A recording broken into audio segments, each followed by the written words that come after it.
তো বন্ধুরা, অবশেষে ওয়েস্ট বেঙ্গল মাদ্রাসা সার্ভিস কমিশনের অফিসিয়াল ওয়েবসাইটে অনলাইন অ্যাপ্লিকেশন পোর্টাল সেটা কিন্তু খুলে দেওয়া হলো। অর্থাৎ আজ থেকেই আপনারা কিন্তু এবার আবেদন করতে পারবেন যে সমস্ত পদগুলির কথা বলা রয়েছে। তো এখানে আপনারা দেখতে পাচ্ছেন অনলাইন অ্যাপ্লিকেশন পোর্টাল 7 SLST 2023। তো প্রথমেই উল্লেখ রয়েছে রেজিস্টার, তারপরে দেখতে পাচ্ছেন এখানে কিন্তু রয়েছে একাডেমিক্স এবং তারপরে রয়েছে ডিক্লারেশন, লাস্টে রয়েছে মেক পেমেন্ট। তো প্রথমেই কি রয়েছে বিস্তারিত আমরা জানবো। তো এখানে দেখতে পাওয়া যাচ্ছে প্রথমে পার্সোনাল ডিটেলসে 1 নম্বরে ট্যাবে রয়েছে পোস্ট অ্যাপ্লাইড ফর। অর্থাৎ আমরা গতকালকে যে নোটিফিকেশনটি জারি করা হয়েছিল সেখানে দেখেছিলাম একজন ক্যান্ডিডেট সে কেবলমাত্র একটি যে কোনো পদে কিন্তু অ্যাপ্লাই করতে পারবে। তো এখানে পোস্ট অ্যাপ্লাইড ফর প্রথমেই কিন্তু দিয়ে দেওয়া হচ্ছে গ্র্যাজুয়েট, অর্থাৎ গ্র্যাজুয়েট, পোস্ট গ্র্যাজুয়েটের ক্ষেত্রে রয়েছে আপনি কোন ক্ষেত্রে আপনি অ্যাপ্লাই করতে চাইছেন।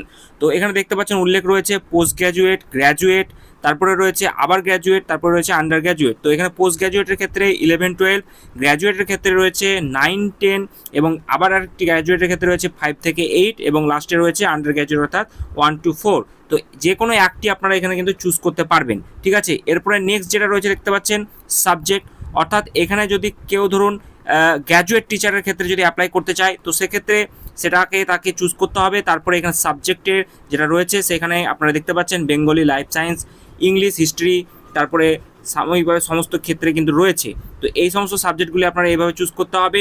তারপরে রয়েছে medium of instruction applied for, অর্থাৎ এখানে কোন মিডিয়ামের জন্য আপনি বেঙ্গলি না উর্দু সেটা চুজ করতে হবে।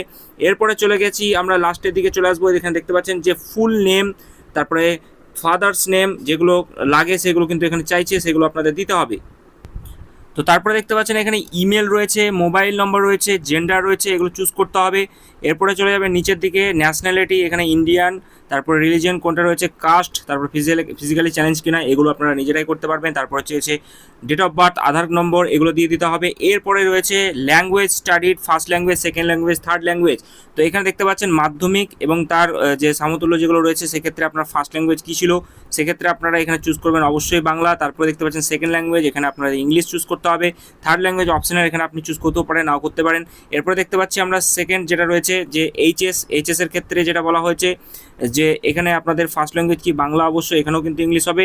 অর্থাৎ 3টি ক্ষেত্রে আপনারা কিন্তু এইভাবেই এটা চুজ করবেন, ঠিক আছে। এরপরে নেক্সট যেটা রয়েছে আমরা দেখতে পাচ্ছি অ্যাড্রেস, আপনার নিজের যে অ্যাড্রেস রয়েছে সেটা আপনাদেরকে এখানে কিন্তু ফিল আপ করতে হবে। এখানে আপনারা দেখতে পাচ্ছেন সমস্ত অ্যাড্রেসের ট্যাবটা এখানে খুলে গিয়েছে। তো সমস্ত ডিটেলস আপনাদেরকে কিন্তু এখানে ফিল আপ করতে হবে। তারপরে আমরা দেখতে পাচ্ছি এখানে আপলোড ইমেজ, সিগনেচার, এগুলো কিন্তু আপনাদের করতে হবে। তো তাদের ব্যাপারে এই যে কত কেবির মধ্যে হবে সেটা কিন্তু প্রথম পেজেই কিন্তু দিয়ে দেওয়া হচ্ছে। তো আপনারা প্রথমেই যখন ওয়েবসাইটটি খুলবেন আপনাদের কিছু ইনস্ট্রাকশন দেওয়া হচ্ছে, এটা আপনাদের ভালো করে মাথায় রাখতে হবে। 1 নম্বরে রয়েছে যে ডকুমেন্টস যেটা রয়েছে আপনাদের রিকোয়ার্ড, যেটা বলেছে যে স্ক্যান কপি অফ অ্যাপ্লিকেশন, যে অ্যাপ্লিকেন্ট রয়েছে তার ফটো এবং সিগনেচার। ম্যাক্সিমাম যেটা বলা হয়েছে সাইজ যেটা বলেছে 100 কেবির ওপরে হলে হবে না, অর্থাৎ 100 কেবির নিচে আপনাদেরকে এটা হতে হবে। জেপিজি এবং জিপিজি ফরম্যাটে, পিএনজি ফরম্যাটে, যে কোনো একটি ফরম্যাটে হলেই হবে। তারপরে বলেছে দেখুন যে process of filling up online application form, প্রথমে বলেছে স্টেপ 1-এ বলেছে applicant have to choose category of post, subject and personal details. তারপরে বলেছে স্টেপ 2-তে যে in this step applicant have to enter academics যে কোয়ালিফিকেশান এবং তারপরে তাদের যে কন্টিনিউ টু সেলফ ডিক্লারেশন সমস্ত কিছু। তারপরে 3 নম্বর স্টেপে বলেছে যে in this step self declaration given by the applicant and continue payment, অর্থাৎ 3 নম্বর স্টেজে যে পেমেন্টের ব্যাপারটা। এবং লাস্টে যেটা বলেছে যে অ্যাপ্লিক্যান্ট মেক যে পেমেন্ট সেটা কিন্তু আপনাদেরকে করতে হবে, অর্থাৎ সমস্ত কিছু ডিক্লারেশন দেওয়ার পর আপনাদের লাস্টের পেজে কিন্তু পেমেন্টটা করতে হবে।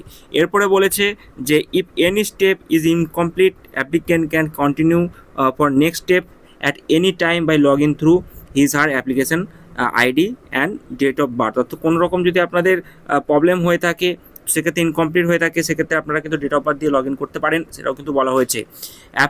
যেটা বলা হয়েছে যে option given in the application can not be change at the letter stage after submitting. অর্থাৎ আপনাদের অবশ্যই এটা মাথায় রাখতে হবে যে যখন সাবমিট করতে যাচ্ছেন তার আগে সমস্ত কিছু ডিটেলস আপনারা চেক করবেন, আর কোনো রকম কিন্তু চেঞ্জ করা যাবে না, এটা বলা রয়েছে।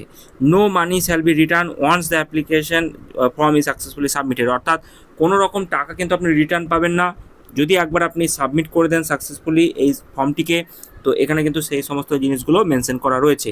যদিও এখন সার্ভারে কিন্তু চরম লোড রয়েছে, আপনাদের কারো হয়তো খুলছে, কারো হয়তো খুলছে না, তো একটু ওয়েট করে যাবেন।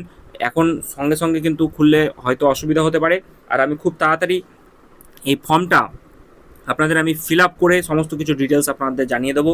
এই মুহূর্তে আমি যতটুকুই ডিটেলস আপনাদেরকে দিতে পারলাম যে অ্যাপ্লিকেশন পোর্টাল তারা কিন্তু খুলেছে।